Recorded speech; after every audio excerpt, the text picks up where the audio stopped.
of tensions in southern Yemen threatens to undermine those goals. We therefore welcome calls by Yemen's President for a dialogue addressing these issues and Saudi Arabia's offer to host a conference. We will continue to support efforts to achieve a swift diplomatic resolution. Abtisam Mohammed. Thank you, Mr. Speaker. In the context of what the UN Special Envoy has described as a rapidly worsening humanitarian and economic crisis in Yemen, does the Minister welcome the forthcoming Southern Dialogue Conference led by Saudi Arabia, supported by the Arab League and the GCC, and will he set out how the UK as pen holder on Yemen is supporting this process to deliver a tangible roadmap for a way forward that addresses the aspirations of the southern communities? Minister.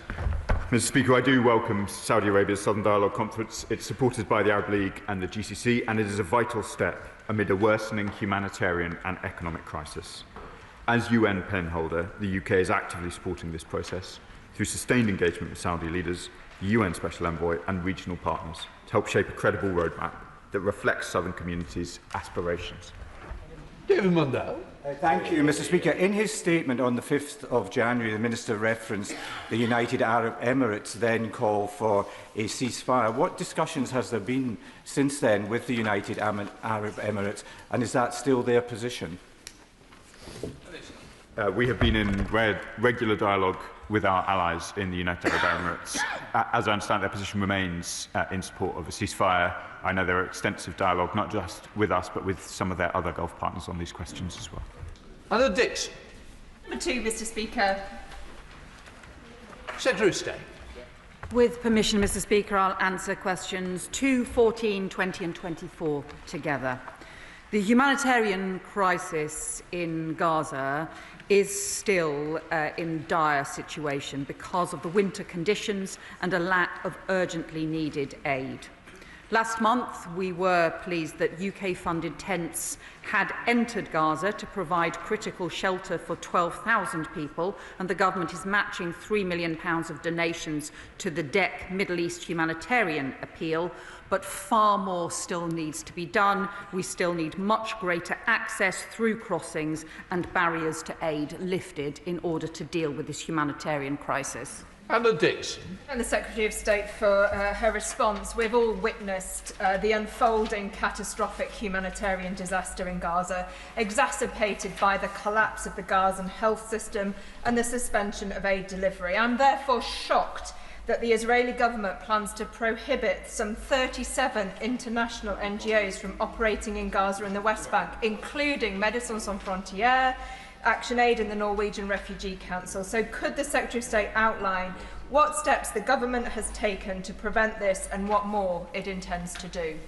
So State. Well, I agree with my honourable friend about how incredibly damaging it is to have the deregistration of vital international NGOs who do incredible humanitarian work, including providing life-saving services through thousands of staff worth hundreds of millions of pounds in Gaza. They simply cannot be removed or replaced. It's incredibly destructive to prevent them operating. That's why I led a joint statement on behalf of 10 countries urging the Israeli government to allow these essential international NGOs to operate in a sustained and predictable way. We will pursue this as part of phase 2 of the peace process.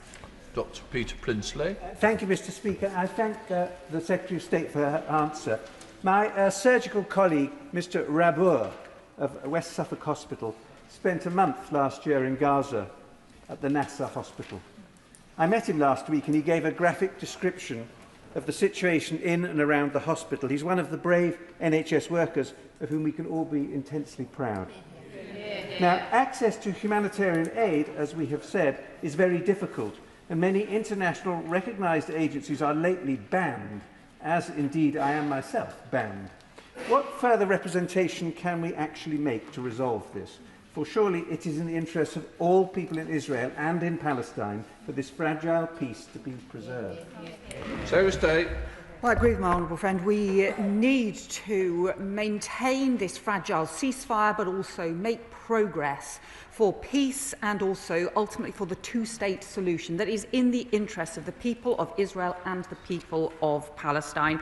I have also heard horrendous stories about some of the medical conditions and also from some of the brave doctors who were operating there before the ceasefire in the most difficult and dangerous of conditions as well.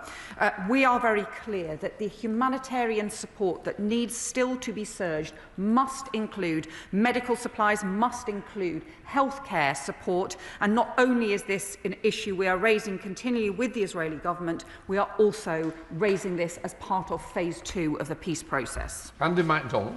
Thank you, Mr. Speaker. I thank the Foreign Secretary for his statement. But the Prime Minister yesterday made a welcome statement on the importance of sovereignty and the international rules-based order. Yet within the state of Palestine, 37 international NGOs will no longer be allowed to deliver humanitarian aid on the say-so of Israel. So can the Foreign Secretary confirm that the UK government understands and accepts continued humanitarian access into Palestine must be determined by the Palestinians, that this cannot be undermined by either Israel or the Board of Peace, and can the Minister say what concrete actions the government intends to take to counter Israeli obstructions and give proper effect to the sovereignty of the State of Palestine? State.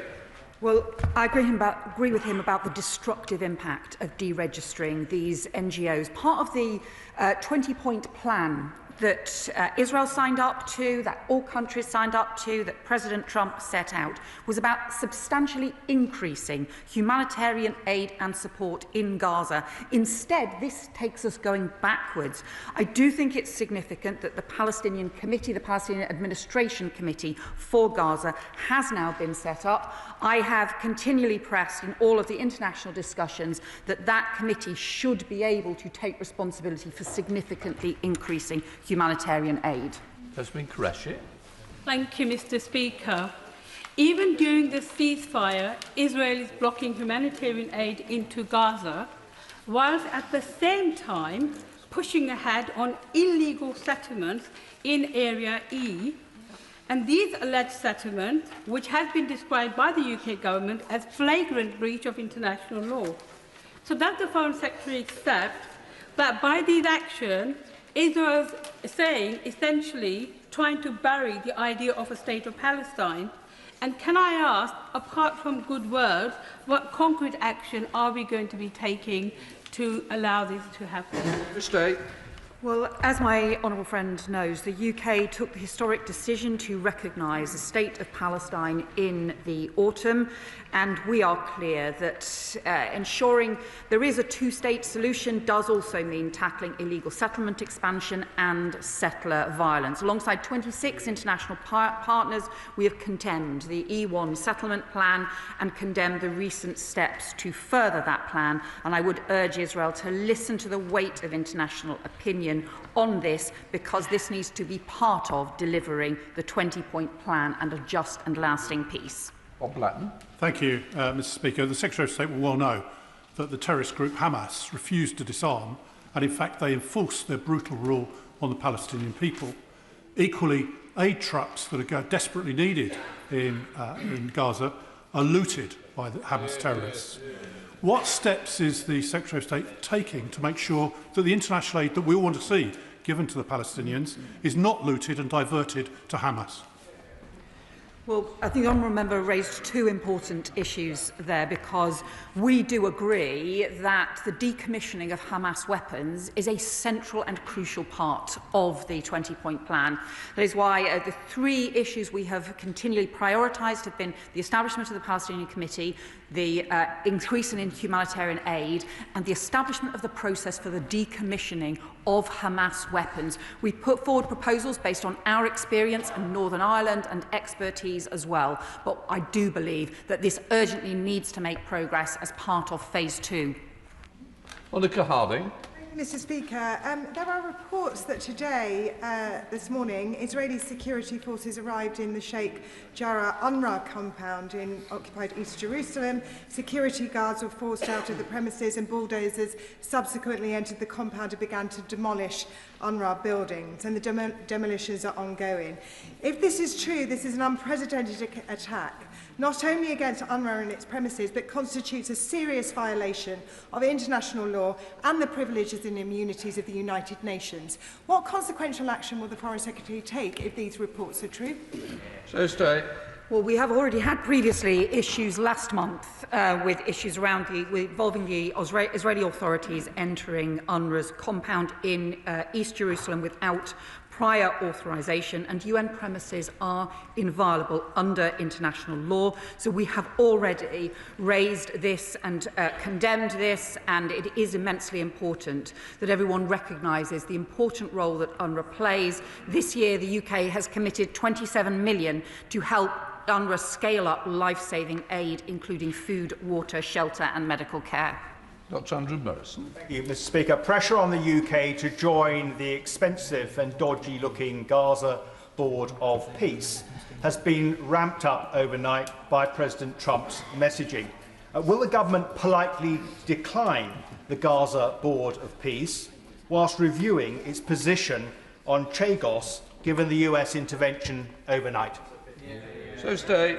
Slightly contorted question. On the issue, as the honourable member will know, that the Board of Peace proposal was originally part of the 20-point plan around Gaza.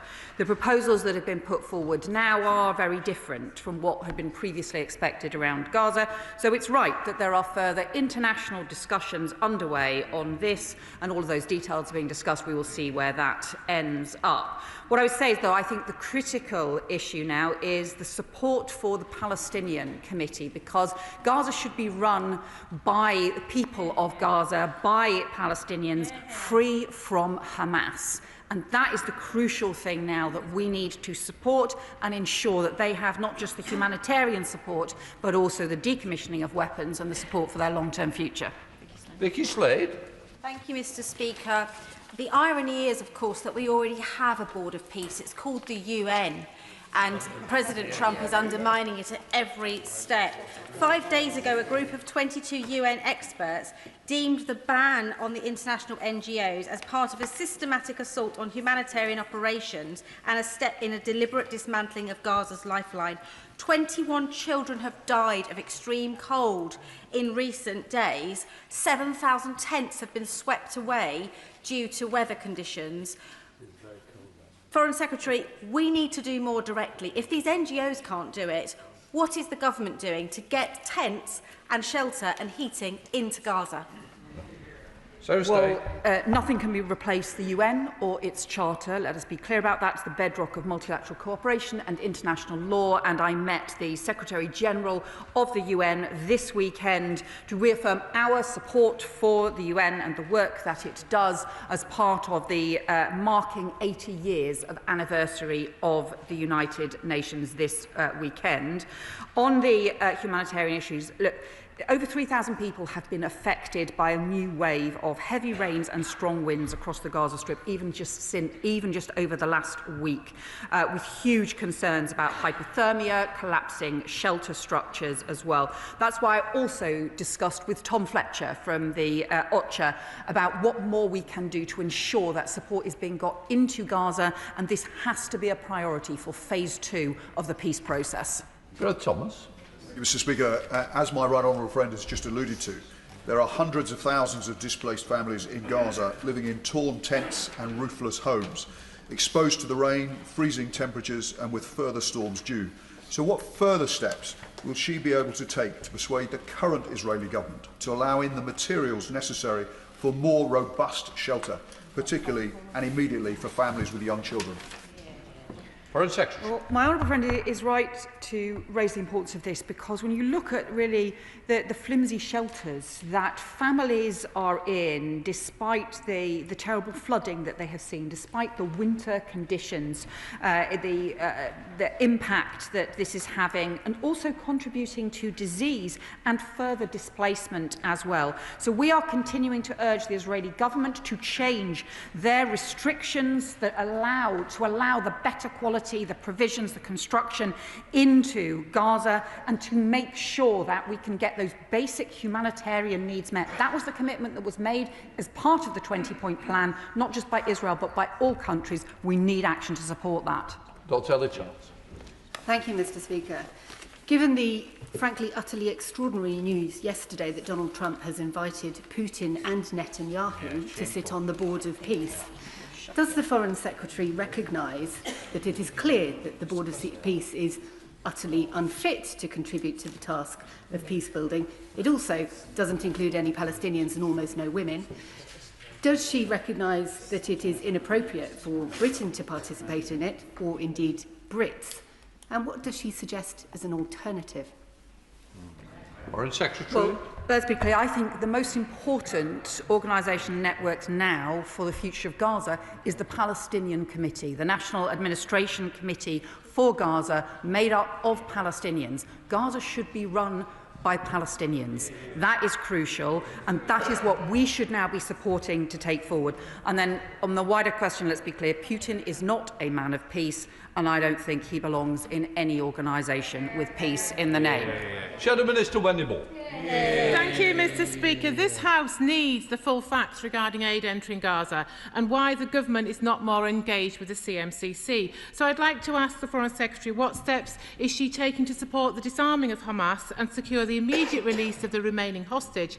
And following White House announcements on the Board of Peace, including Tony Blair, can she confirm what UK input there has been, whether any UK ministers will be involved, and give a clear assurance that the UK would reject President Putin being on the board, given his illegal invasion of Ukraine and alliance with Iran? I think I have actually answered every single one of the points that she made already. If she had listened on the decommissioning of Hamas weapons, in fact, we have been one of the leading countries to drive a process of putting forward proposals for the decommissioning of Hamas weapons. We are working with other countries to do so, and we will continue to do so because we think that this is a priority.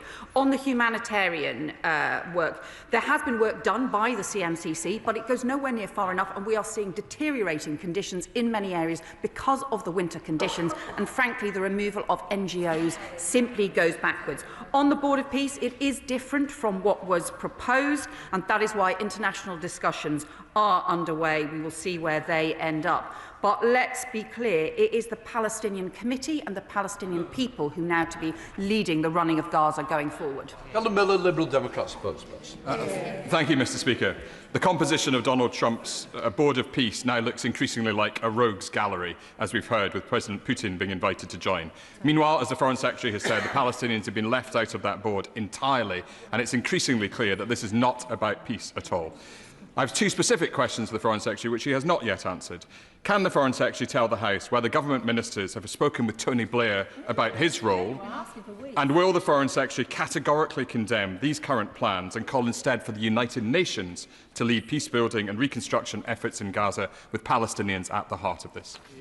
Foreign Secretary. Well, we strongly support the role of the United Nations, and that is why, in fact, many of these points were set out as part of a UN Security Council resolution which had widespread support, because we think it is important to have the underpinnings not just of the UN, but international law more widely, but also to maintain that international consensus that we need to move to the next phase. These proposals that have been put forward are different from what was described and actually are not focused on Gaza. We think the focus now for Gaza has to be on the Palestinian Committee and on key practical issues like the surging of humanitarian aid and also the decommissioning of Hamas weapons. Our focus needs to be on the practical next steps, and we will work with everyone to make sure that that happens. Question number 3, Mr Speaker. Foreign Secretary. Mr Speaker, as I set out in the House yesterday, we continue to support the people of Greenland and to make clear that the sovereignty of Greenland is a matter for the future of Greenland is a matter for the Greenlanders and for the Danes alone. And we are working to increase the support for security across the Arctic region, and that was why I visited Norway and Finland this week. And Mr Speaker, can I apologise that if, with your permission, that was a grouped answer to questions 3 and 7 together. Thank you, Mr Speaker. Yesterday, the Prime Minister attempted to justify the hesitant approach to Greenland, the US and the EU as an attempt to preserve the national interest. Yet there was nothing in the national interest about Brexit, a false hope deal that has left us far away from our European friends, desperately clinging to a US administration who don't care about our national interests. So does the Secretary of State agree with me that the UK are nothing but a cork in the ocean, bobbing around at this moment of international crisis, neither here nor there, and all because of a disastrous, isolationist, self-sabotaging Brexit? Foreign Secretary. What I say is the UK works with our NATO allies, some of whom are part of the EU, some of whom, like us and Norway, for example, where we have some of our closest partnerships, are not.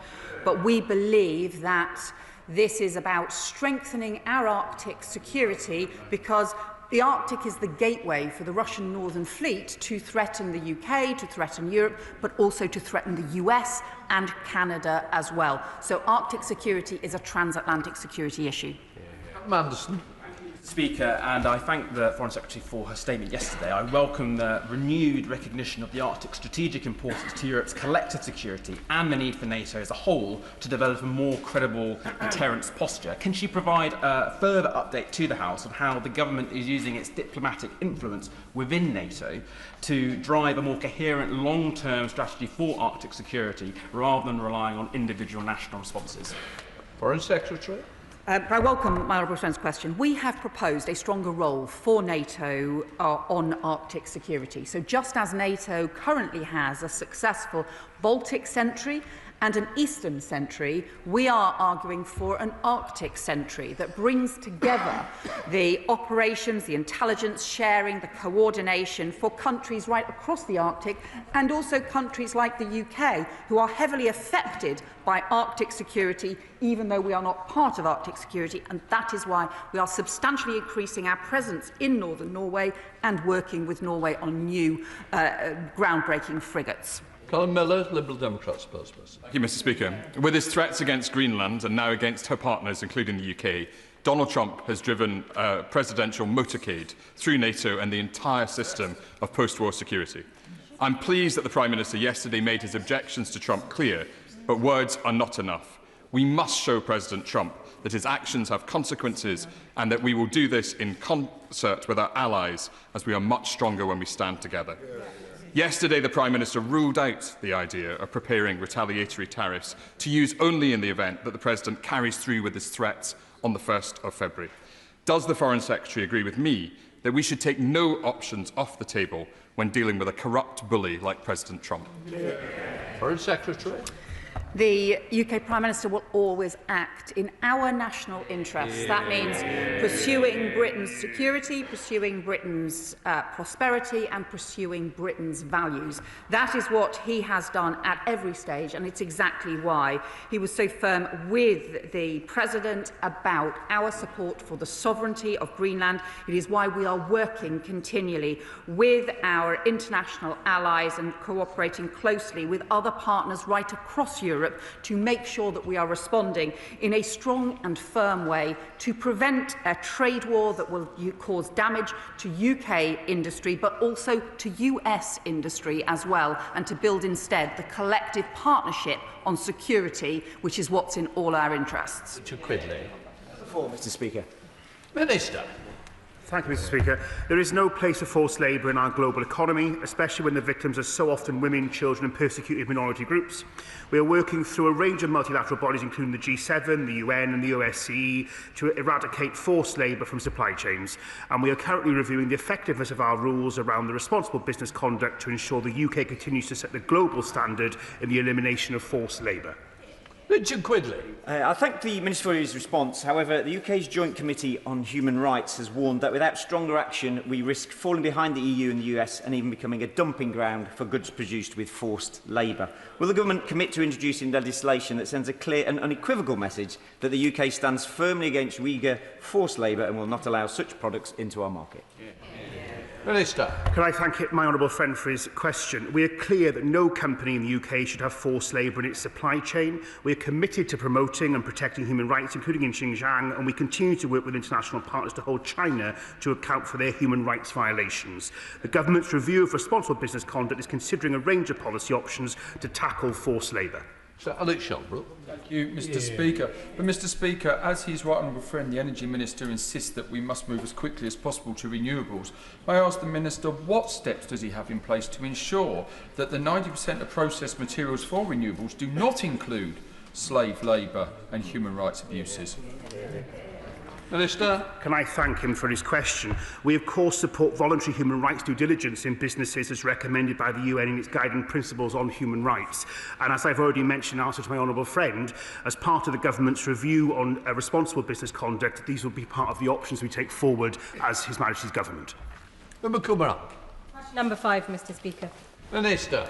Well, thank you, Mr. Speaker. And we work closely with our international partners to deter and disrupt those responsible for malicious cyber activity. And to date, 42 international partners have supported UK activity to expose cyber threats. 74 countries are members of the Counter Ransomware Initiative led by the UK, and 27 countries have publicly endorsed the UK and France Pall Mall Code of Practice, which aims to tackle cyber proliferation intrusion tools.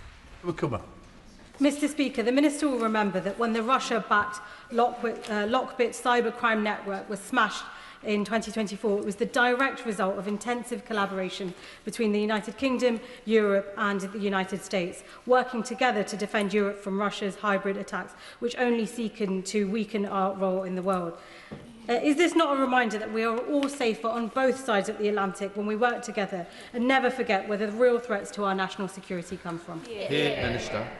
Well, I wholeheartedly agree, Mr. Speaker, with her remarks, and indeed they echo the remarks we heard this morning from the Speaker of the House of Representatives with you, Mr. Speaker, about working together as close allies and across NATO, and it's good to welcome guests here today from the NATO Parliamentary Assembly too. But she is absolutely right to raise this issue, as evidenced by the 2024 Lockbit and the 2025 Media Land sanctions packages. The UK works closely with key partners and remains committed to using all available tools to defend against cyber threats, and coordination with Australia, with the EU, with the United States and other allies demonstrates to adversaries we will not tolerate these assaults on our public and private institutions and our democracies. Jim Shannon. Thank you, Mr. Speaker. Can I thank the Minister, as always, for his very comprehensive response. When it comes to ransomware and what we're trying to do in technology, Northern Ireland leads the way in cybersecurity, South East of England leads the way in cybersecurity, but it's always advancing.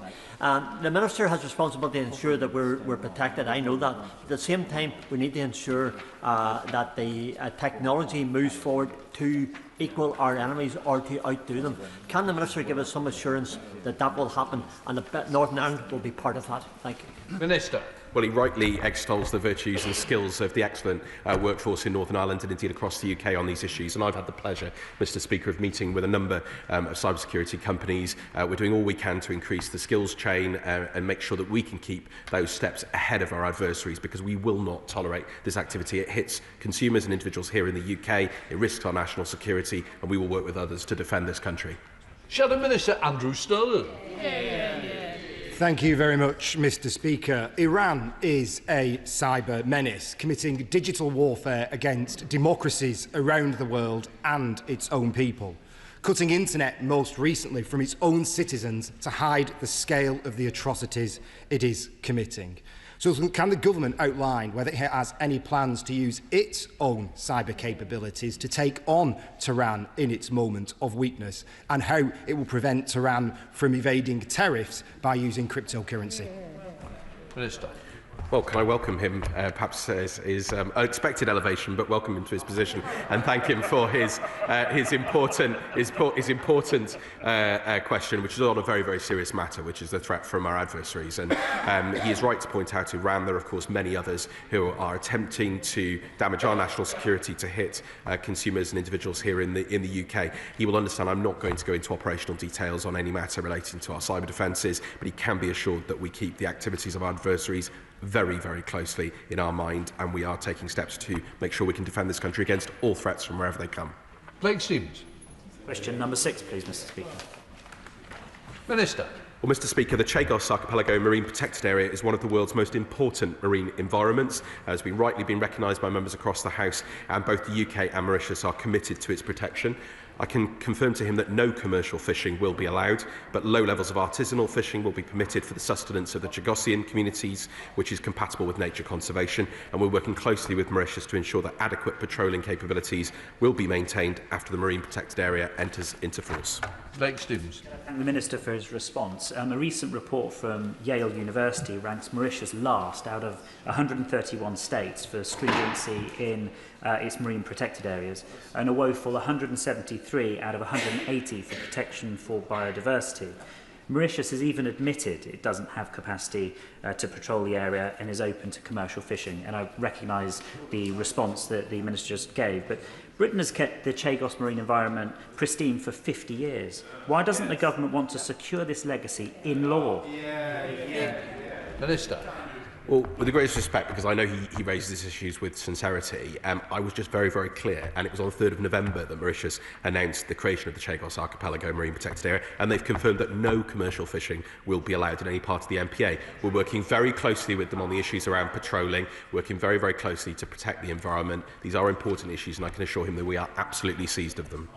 Foreign Secretary Dame Fitz-Patel. The Prime Minister previously said that Five Eyes partners and the United States backed the Chagos surrender bill, but today the American president has publicly opposed it, rightly citing the very concerns that these benches have raised around the malign influence of China and Russia benefiting directly as a result of surrendering the Chagos Islands. Is President Trump right? And given Labour's Chagos surrender bill will cost £35 billion, compromise our national security and betray the rights of the Chagosian community, when will the government finally see sense and scrap this shameful treaty? Minister. Well, Mr. Speaker, she again makes some wild claims about costs, which are simply not the case. We have been absolutely clear that the UK will never compromise on our national security. As we have made repeatedly clear, the agreement we have struck is vital for protecting our national security and that of our allies, and guaranteeing the long-term future of a base that is crucially important for the UK and the United States. Our deal secures the operations of the joint US-UK base on Diego Garcia for generations. It's got that backing across Five Eyes, as well as other international partners. I would remind her very, very clearly that in May, the US Secretary of State said the Trump administration is determined that this agreement secures the long-term, stable and effective operation of the joint US-UK military facility on Diego Garcia. We will, of course, have discussions with the administration in the coming days to remind them of the strength of this deal and how it secures the base. And I am surprised these comments have been made, obviously, in the context of difficult conversations about Greenland, which she joins us with in standing for their sovereignty and self-determination and reflection. And I would just urge her to be a little bit more reflective in her comments. Douglas McAllister. Thank you, Mr. Speaker. Question number 8. Minister. Mr. Speaker, one of the Foreign Office's most serious and important duties is standing up for British nationals who have been wrongly detained overseas and supporting the families here at home working desperately for their release. We're committed to strengthening those efforts, including through the appointment of a dedicated envoy for complex detention cases, and we expect to confirm that appointment in the near future. Mr. McAllister. Mr. Speaker, exactly 3,000 days ago, my constituent Jagtar Singh Johal was imprisoned in India. 3,000 days later, he remains arbitrarily detained, facing the death penalty on trumped-up charges, having been brutally tortured to make a confession. While in opposition, our Prime Minister rightly recognised my constituent's detention as arbitrary. We need to do more than just raise his case with Indian counterparts.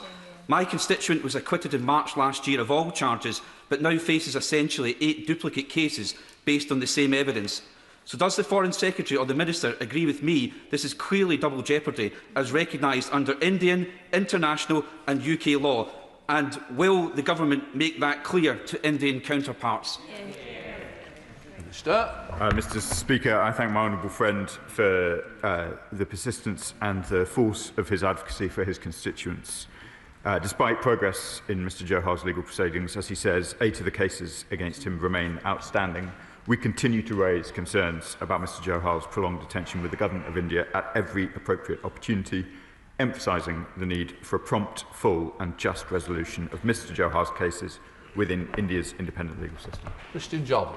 Thank you very much, Mr. Speaker. Sadly, Chagos Archipelago is not the only case of human rights violations against British citizens across the world at the moment. And one of our biggest allies has just said that peace is no longer a priority for them. So with the world such a dangerous place and such a threat to the human rights of British citizens abroad, would the Minister agree with me that the time has come to make assistance, consular assistance, a legal right of British citizens across the globe?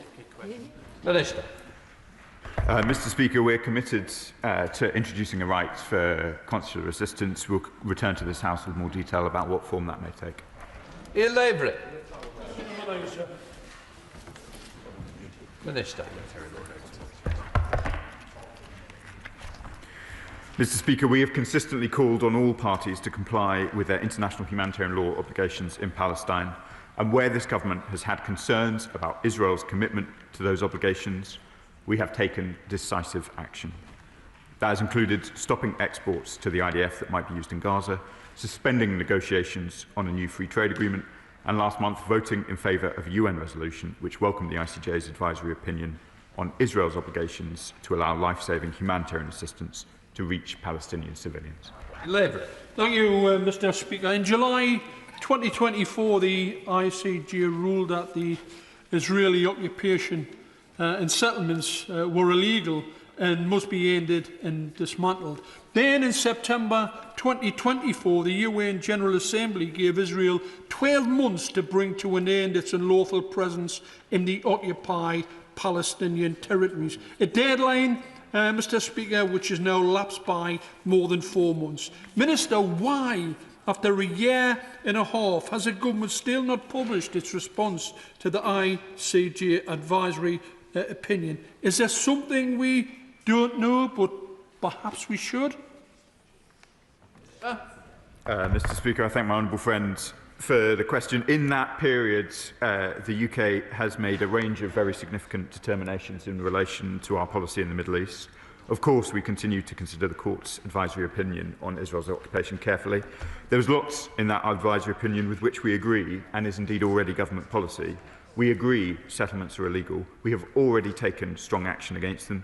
Since this government came into office, we've introduced 3 packages of sanctions related to violence against communities in the West Bank, and we continue to keep these questions under review. Imam Mohammed. Thank you, Mr. Speaker. Since the recent ceasefire came into effect, over 450 Palestinians have been killed by Israel. The UNICEF reports that over 100 Palestinian children have been killed in Gaza since October the 10th. Israeli airstrikes continue, and their mental and physical torture and violence continues unabated. Can the Minister tell the children that are still alive in Gaza what action the UK government will take to force Israel to comply with international law and to allow essential humanitarian aid into Gaza, but also to make this ceasefire a real ceasefire and stop the killing? Minister.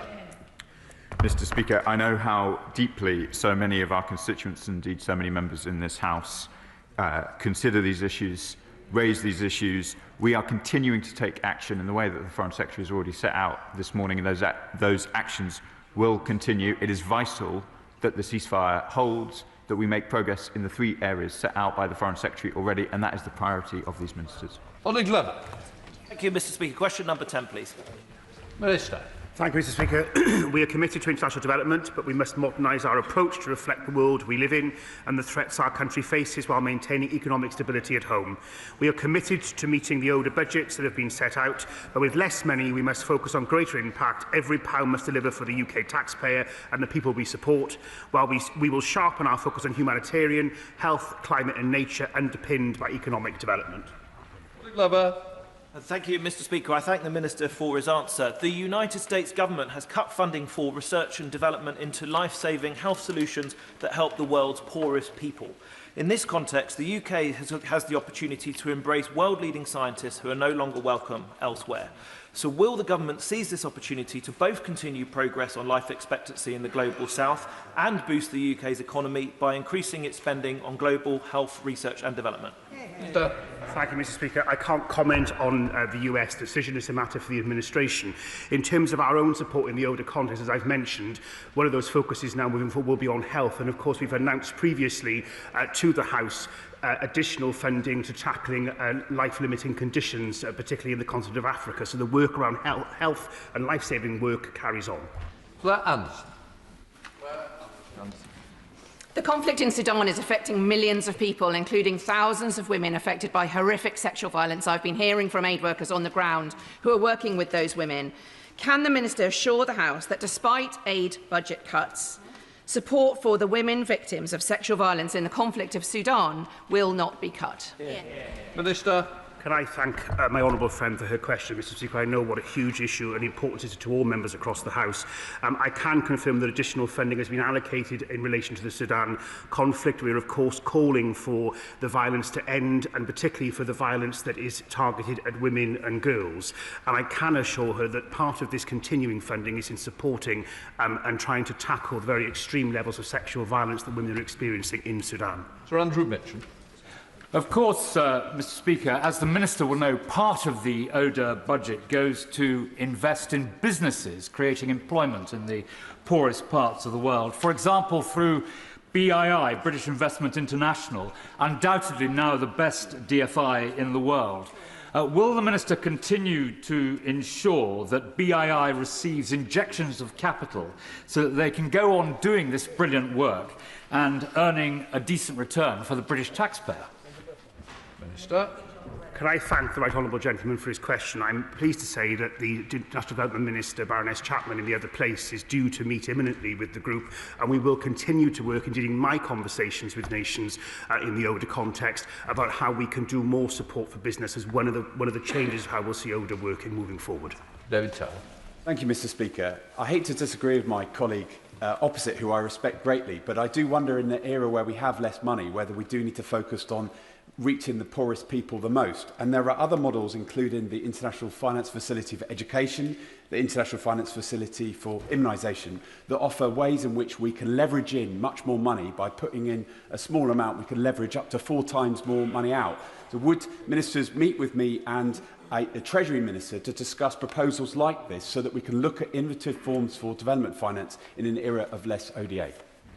Minister. Can I thank my honourable friend for his question, Mr. Speaker? I am, of course, more than happy to meet with him as diaries allow. Number 11, please, Mr. Speaker. So stay. Mr. Speaker, the UK continues to support the Ukrainian people in the face of unrelenting Russian aggression, including the targeting of Ukraine's energy, infrastructure and civilians. On Friday, we were proud to mark the anniversary of the 100-year partnership that we agreed with Ukraine last year, and we will continue to provide support, both military and economic, and for their energy security as well. Thank you, Mr. Speaker. The Association of Ukrainians in Great Britain, Bolton branch, is situated in my constituency of Bolton North East, helping families settle and keeping those community ties strong. As the Foreign Secretary mentioned, as the UK marked the first anniversary of the UK-Ukraine 100-year partnership, what more is the Foreign Secretary doing, working across government, to ensure Ukrainians in the UK are provided with the support they need to rebuild their lives? Foreign Secretary. Can I thank the honourable member for her question? This is exactly this 100-year partnership is about our people-to-people links, our long-term connections between the UK and Ukraine. And if I can just take a personal moment on this, Mr. Speaker, I can report that one of the teenagers who came to stay with us in Castleford at the very beginning of the Ukraine war and has since returned to Kyiv has continued with her training to be an international standard ballroom dancer, is back in the UK with her partner this week in the run-up to an international competition, and I wish them both the very best. Sir Julian Lewis. I'm sure the entire House endorses what the Foreign Secretary has just said. In a week when the government is sadly letting down Hong Kongers in London, Chagosians in exile, and Northern Ireland veterans in retirement, can we absolutely rely upon continued support for Ukraine's gallant resistance to atrocious Russian imperialism? Foreign Secretary. Well, I think really the honourable member should know better than to ask a question like that, as he knows. The UK has been continually strong in our support for Ukraine, for the people of Ukraine, and also for Ukraine's continued military resistance. I think for too long Russia has underestimated the people of Ukraine, but also Ukraine's friends, and that is why the UK, through the coalition of the willing, has been leading support for Ukraine. Shadow Minister Winniborn. Thank you, Mr. Speaker. The Foreign Secretary will have heard President Zelensky's warnings last week about the supply of air defence missiles. We must heed them. Can she confirm whether the government is now going to make more weapons available, immediately scale up production, or broker new military aid packages with our allies to make sure there is a constant supply of missiles? Well, the UK is working very closely with our partners, including through NATO, but also more broadly, to ensure that Ukraine has the military support they need, including the weapons and the equipment, but also support for their energy infrastructure, support for their intelligence gathering as well, where the UK plays an important role. And what we have done is, in fact, set forward commitments alongside the French government as well, and that forward lean on the ability to support Ukraine if a peace agreement is reached, backed by security guarantees. So I think the UK is really very much leading the military and wider support for Ukraine. Dan Carden, starting topicals. Topical number 1, Mr. Speaker. Secretary. Mr. Speaker, in a few weeks' time, we will reach the 4th anniversary of the Ukraine war, and extreme efforts have been made over recent months to pursue a just and lasting peace, but still we have seen no sign that Russia is willing to make peace. And in the early hours of today, Russia attacked Ukraine with 34 missiles and 339 drones. This follows 4 previous nights in which Russia fired 537 drones at Ukrainian cities, largely targeting energy infrastructure. Ukraine's energy system is experiencing its most acute crisis of the war, and Kyiv residents are currently receiving 3 hours of power, followed by 10-hour outages. So on the 16th of January, as we marked the first anniversary of the 100-year partnership, I announced a further £20 million of UK support for vital energy repairs. Our commitment to supporting Ukraine is unwavering. Duncan. Thank you, Mr. Speaker. I'm grateful for that update. The brutal Iranian regime is dying and a new Iran is being born, and we can assist that process in their interests and ours by banning the IRGC. If the Foreign Secretary requires a new legislative instrument for a prescription mechanism for state and state-linked bodies, will she bring that to the House? And will the Foreign Office prepare for the day after, convening opposition parties to cohere them and mobilise expertise to decide on a future democratic... Come on, you've got to help me to get others in. Well, my honourable friend will know that as Home Secretary, I commissioned the review of the legislation which recommended changes because the existing legislation is drawn up around terrorism and we need to be able to deal with state-backed threats. I can also assure him that both I and the new Home Secretary take extremely seriously the threats from Iran. Foreign Secretary Dame Patel. Speaker, the government has just given planning permission to the new Chinese superb embassy, and it's 240 pages, and there it is for us to read. All the time while Jimmy Lai, a British national, continues to be imprisoned in appalling conditions on bogus political charges under the disgraceful Hong Kong national security law. So does the Foreign Secretary agree that it is unacceptable for China to be rewarded with this spy hub in the heart of London while Jimmy languishes in prison? Foreign Secretary. Well, the Shadow Foreign Secretary will know that we have made the strongest of criticisms of the decision on Jimmy Lai. We continue to pursue this issue with the Chinese government and to stress the urgent need for him to be released immediately on humanitarian grounds. She has raised the issue of the independent planning decision, and she will know the independent planning processes that need to be gone through, and I understand the Security Minister will be making a statement to the House on this topic shortly following this session. All I would point out to her is that diplomatic consent was given by her hero, Boris Johnson. She had many years as Home Secretary to pursue any concerns that she had. Mr. Speaker, in light of her remarks and the fact that Jimmy Lai's sentencing is expected soon, does she agree that when the Prime Minister goes to Beijing and goes to kowtow to Beijing and he comes back with no movement on Jimmy Lai's release, should that trip be regarded as a failure of British diplomacy? Foreign Secretary.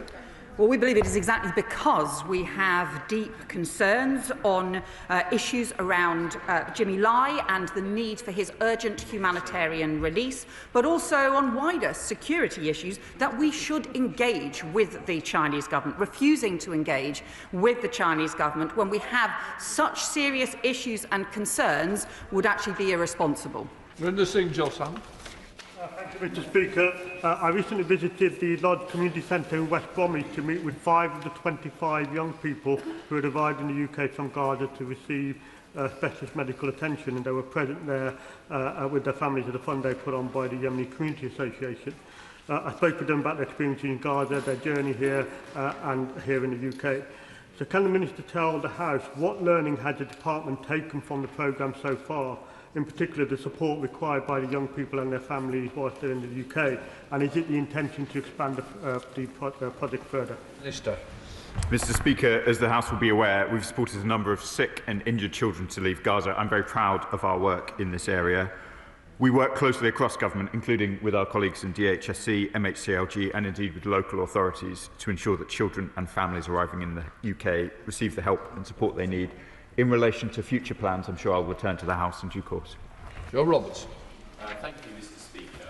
President Trump's new version Board of Peace will apparently cost $1 billion to join. Trump will chair it for life, and Putin will be invited to join and offer his views on peacemaking. Now, I understand the Foreign Secretary is still having conversations about it, but has she managed to identify a single good reason for the UK to join? Minister. As the Foreign Secretary set out earlier, the Board of Peace was part of the 20-point plan, which we welcomed. There was a UN Security Council resolution, which also enshrines the progress made in the talks. Of course, we want to see the ceasefire hold in Gaza. We are fully engaged with our American and other counterparts on these questions. But as the Foreign Secretary set out already, we are discussing with our allies the way ahead. Lorraine Beavers. Settler violence and expansion in the occupied West Bank is a daily threat to Palestinian communities. In the face of persistent violence, entire villages have been forcibly displaced. This is ethnic cleansing, enabled by the Israeli state. Does the Foreign Secretary agree with me that a ban on trade with Israeli settlements would show Israel that we are serious in opposing this disgraceful activity? Foreign Secretary. What I would say to the Honourable Member is we are deeply concerned about the escalating settler attacks and the fact that they have reached new heights, with more attacks last year than in any year since the United Nations began recording such incidents. We need the Government of Israel to abide by its obligations around settlements and also around settler violence, but we also need to ensure that we pursue this as part of the broader peace plan process, the 20-point plan process, to build the greatest possible coordination around delivering not just peace for Gaza, but a two-state solution. Both Allied and Russian, I wonder if the Foreign Secretary could articulate the risk she thinks that the UK is taking when it has such a small military and is committing several thousand troops, maybe even tens of thousands of troops, to Ukraine through the coalition of the willing. Well, the UK government, this government, is responsible now for the biggest increase in defence investment since the Cold War, because we recognise the importance of defending our national security. And I would also say to him that Ukraine's security is our security. The threat from Russia affects us all. Jeff Smith. Speaker, it's going to be impossible to get the necessary aid into Gaza until the Rafah crossing is fully open. Can the Minister update us on progress in trying to persuade the Netanyahu government to do the right thing and open the Rafah crossing? Minister. I thank my honourable friend for his question and his continued advocacy on these questions. The Rafah crossing, and indeed other crossings, was clearly outlined in the 20-point plan as needing to open. There have been discussions between various partners, but we continue to press the Israelis to open all the crossings now. Stephen Gathins. Mr. Speaker, an opinion poll at the weekend in the Sunday Herald shows that 3/4 of Scots would vote to join the European Union. They get that leaving the EU was a disaster a decade ago, and it's even more of a disaster given the international situation now. So why does this government continue to pursue yesterday's policies backed up by yesterday's men and women? Minister. Well, Mr. Speaker, with the greatest respect, he knows that this government has strengthened our relationships with the EU, has got a security and defence partnership, is securing an SPS deal, is rejoining Erasmus+. These are all things that are going to make a tangible difference, both for people in Scotland and across the United Kingdom, and we're very proud of them. Mike Reader. In her Sunday Times interview 2 weeks ago, the Foreign Secretary warned that the only person who benefits when NATO is divided is Vladimir Putin. That warning looks even more relevant today, so can I ask her once again to remind her colleagues across the Atlantic that this is the time we come together as an alliance and remember who our true enemies are? Well, I gather that their sentiment was expressed by the Speaker of the House of Representatives, the US Speaker of the House of Representatives, Mike Johnson, who has been with us in Parliament over the last few days. I think there are many people on both sides of the Atlantic, across Europe and across North America, who recognise the importance, the vital importance of our NATO alliance, of keeping all of us safe. Seamus Logan. Thank you, Mr. Speaker. My constituent, Peelin Omar, has asked me about a ceasefire which was announced on Sunday between the Syrian government and the SDF, which has already unravelled, with fighting resuming in less than 24 hours. What is the Foreign Secretary doing to promote humanitarian access, international monitoring and a long-term reconciliation between the Kurdish people in Aleppo and northern Syria and the Syrian government? And does it support a more devolved government solution to bring about a lasting peace for the Kurdish people? Minister. Mr. Speaker, many across the House will be aware of the fast-moving situation in north-east Syria. It is of concern to the British Government. We are calling for de-escalation and we want a halt to the advance into the north-east. We continue to focus on the humanitarian situation in Syria. Over 16.5 million people are in need of humanitarian assistance, and we are delivering up to £104 million of assistance this year.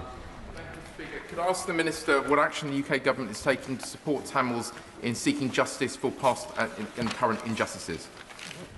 Mr. Speaker, the UK is active in seeking justice and accountability for Sri Lanka's Tamil community, and indeed we lead in the UN's Human Rights Council on the resolution on Sri Lanka. Last year, we sanctioned Sri Lankans for human rights violations in the civil war, and we've made clear to the Sri Lankan government the importance the importance of improved human rights for all in Sri Lanka, as well as reconciliation. And let me take the opportunity to wish the Tamil community a happy Thai Pongal. Shocker Adam. Despite the Minister's assertion that the government is holding the Israeli government to account, I just would like to remind them that a tender by the Israeli government has just been passed for a further illegal construction of more than 3,000 homes in the E1 project in the West Bank. This will now completely cut the West Bank into half. So will the government now comply with the ICJ's opinion that third states have a duty, like ours, to bring Israelis' illegal occupation to an end by imposing sanctions on Israeli ministers in their professional capacity and prohibit UK companies from illegal settlements? Minister. Mr. Speaker, the Foreign Secretary and I have set out the position in relation to settlements over the course of this session, but I want to be clear, we have been the strongest that we can in condemnation of the increase both in violence with settlers and settlements themselves. I have, from this dispatch box, announced sanctions indeed on Israeli ministers, including Mr. Smotrich and Mr. Ben-Gvir. Marcy Watts. Thank you, Mr. Speaker. I proudly declare that I'll be visiting the Falkland Islands as a guest of their government next month. What can the UK government do to alleviate EU tariffs of between 6 and 18% on their fishing exports so that the Falklands government have more money to spend on health, education and their treasured environment? Minister. Well, Mr. Speaker, we remain strong defenders of the Falkland Islands as part of our great British family globally, and I was pleased to speak with the new Legislative Assembly just the other day. It's of course the Brexit deal that the previous government negotiated that left the Falklands out when it comes to tariffs, but we continue to work very closely with them on a range of trade and tariff issues and have done so successfully in relation to the United States. Jeremy Corbyn. Thank you, Mr. Speaker. The Israeli occupation of the West Bank has resulted in almost 1,000 deaths over the past year and a half. The loss of villages, the loss of life and the continued enabling of settler violence against ordinary Palestinian people in their villages. And this morning there are reports that the Israeli Defence Force is now demolishing UNRWA headquarters in Jerusalem. When is the British government going to do something serious with sanctions against Israel for their continued illegal occupation of the West Bank? Minister. Mr. Speaker, I think I answered the substance of that question in the last answer. We are aware of the reports in relation to the UNRWA headquarters in East Jerusalem, and as the Foreign Secretary set out already, we're taking them very seriously indeed. Thank you, Mr. Speaker. Over 900 doctors have been killed by the Iranian regime since 1979. A leading medical union warns that the Iran state health system is near collapse and medicines are increasingly scarce, leaving children vulnerable for basic care. Does my right honourable friend agree that urgent international action is needed to hold the regime to account, particularly for the devastating impact on paediatric care? Foreign Secretary. Well, my honourable friend is right to raise the deep humanitarian concerns from not having adequate health care in Iran. Their point comes after we have also seen in recent weeks the most brutal of killings by the Iranian regime and the deep concern about the safety of protesters. I can also report to the House we have secured a special session of the UN Human Rights Council in Geneva to take place on the 23rd of January, and that will also be an opportunity to raise exactly these issues. Mark Pritchard. Last year, President Trump, when he was frustrated with President Zelensky, withdrew for a short period intelligence sharing with Ukraine.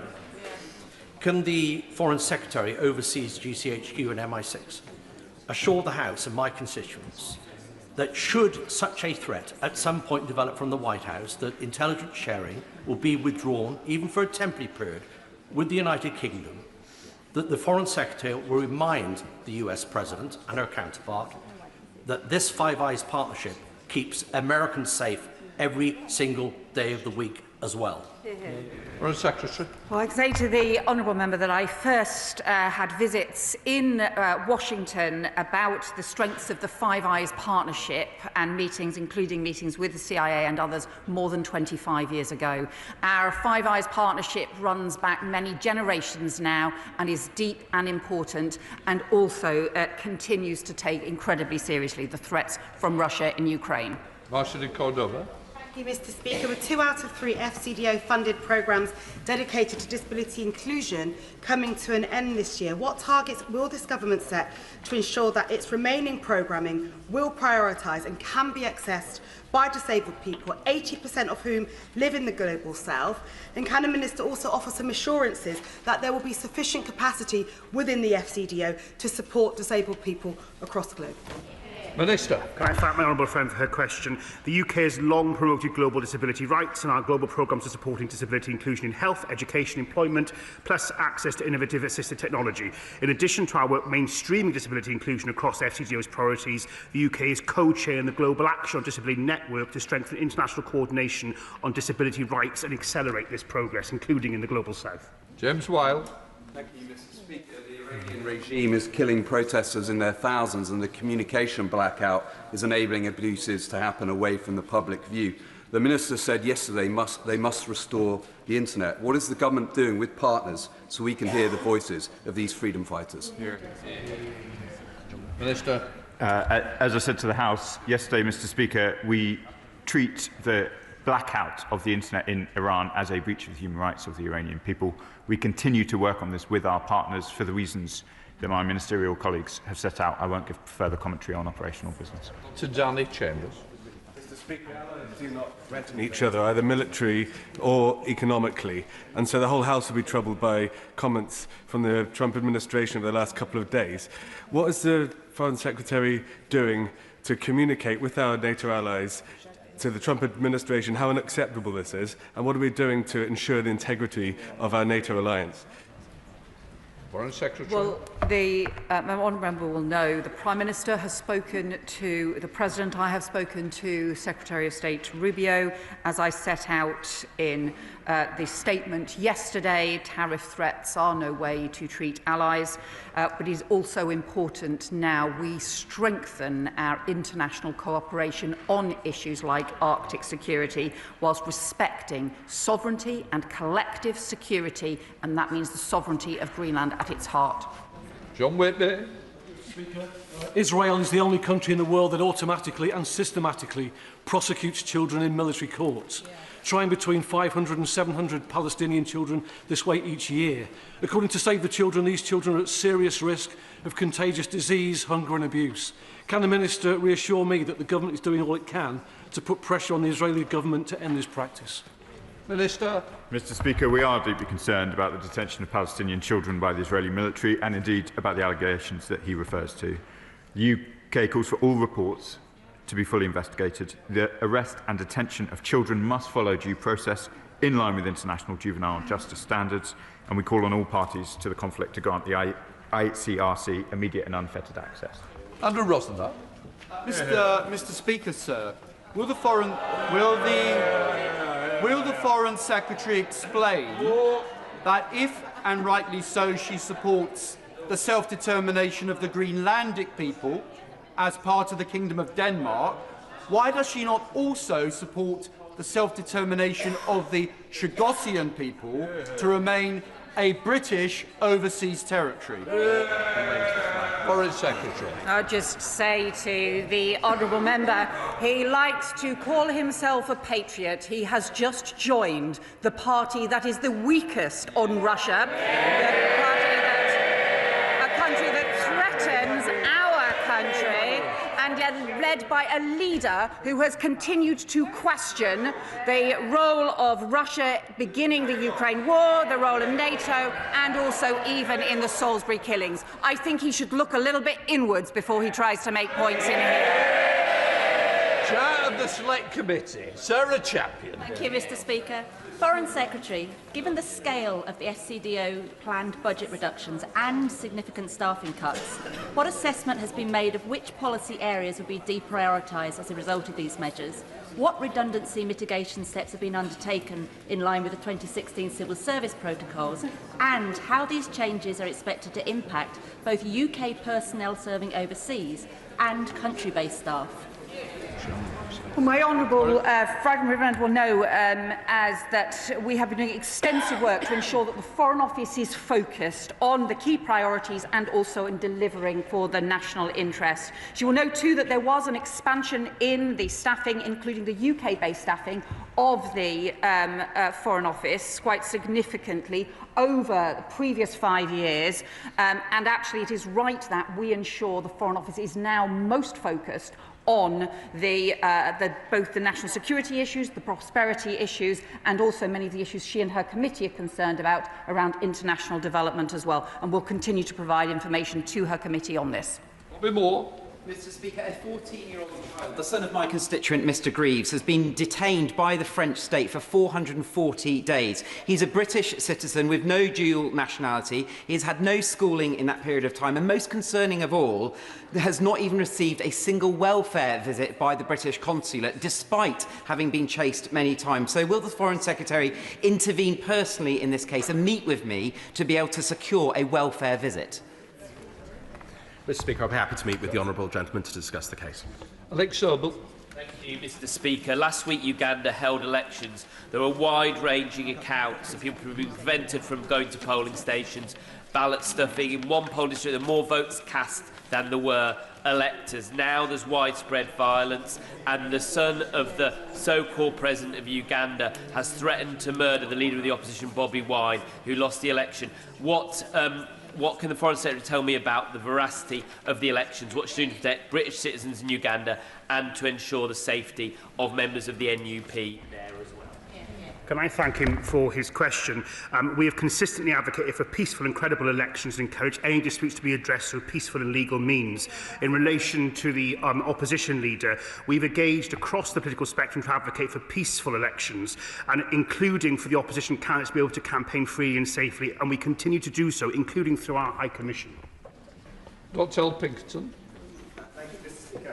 In answer to an earlier question, the Foreign Secretary said that the future of Greenland should be determined by Greenlanders and Danes. And yet members across this House are just finding out that any opportunity to give Chagosians a referendum have been stripped from this afternoon's discussions on the Chagos bill. So can I ask the Foreign Secretary, why does she think that Chagosians don't deserve the same rights that she considers to be so fundamental to Greenlanders?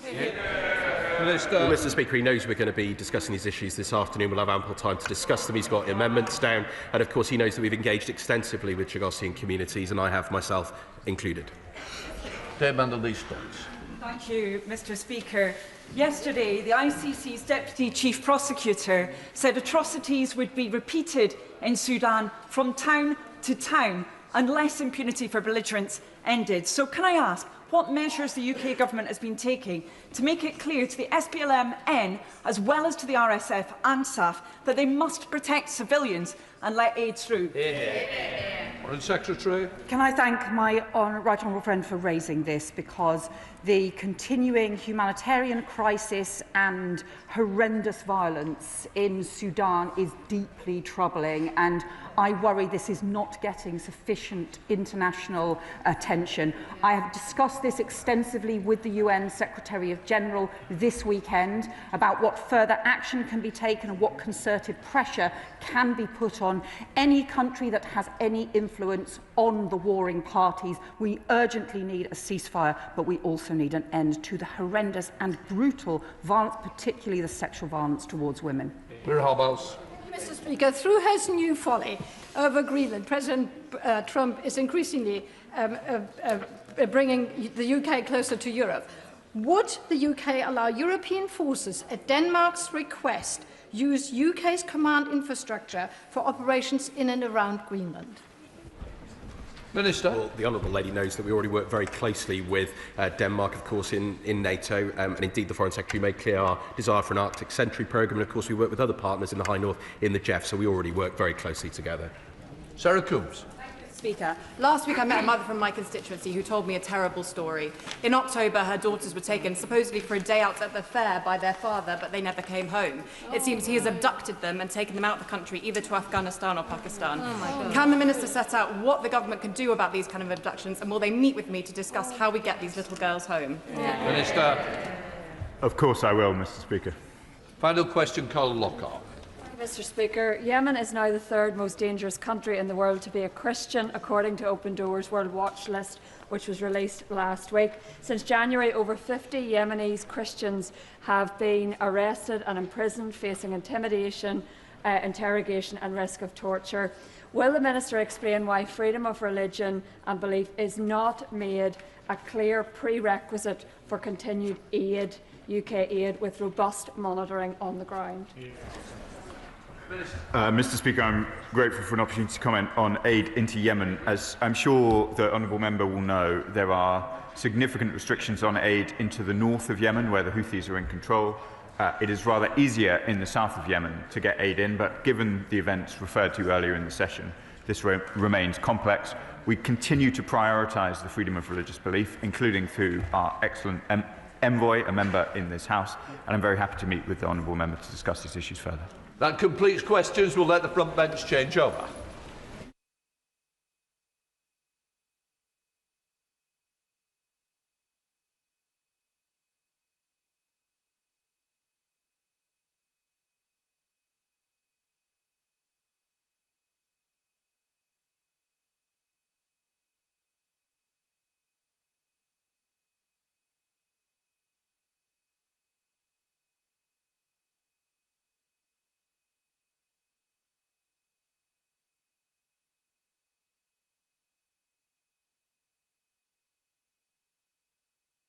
Right, we come to the first statement. Secretary of State, Liz Kendall.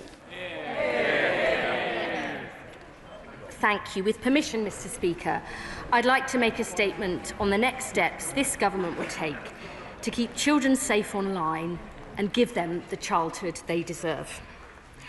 Last week, I said in this House that AI and technology have huge potential to create jobs and growth, diagnose and treat disease, transform our public services, and so much more besides.